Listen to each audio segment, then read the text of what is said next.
I was there when it was a convent and it changed into a college, sort of girls to opening to boys and girls and to everybody in Johannesburg.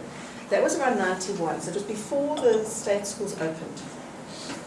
Overnight, those of you who know Joburg, that school went from a white girls' convent to a completely open, almost black boys and girls environment, like that. And the teaching group had not changed at all. So we're all faced with this issue of how do we handle this completely different environment.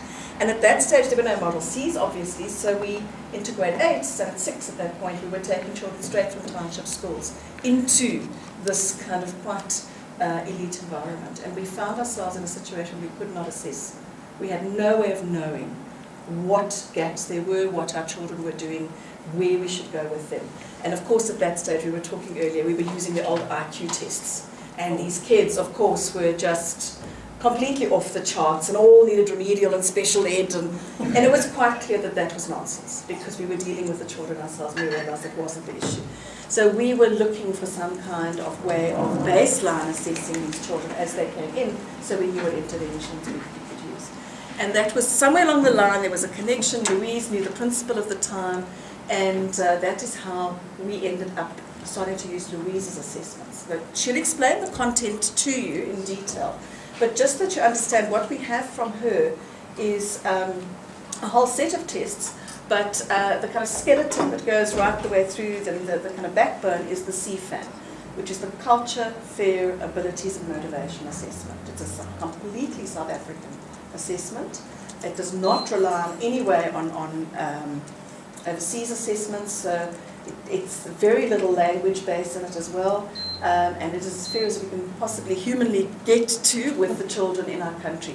And as soon as we started using that set of assessments, our entire intervention process changed overnight.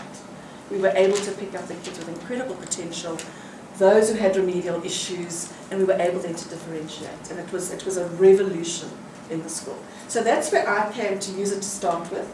Since I've left teaching, one of the things I do is I run a little company called ASCA, which is academic screening and career assessment, and we use all of these assessments, and there's a full range. It's not just that.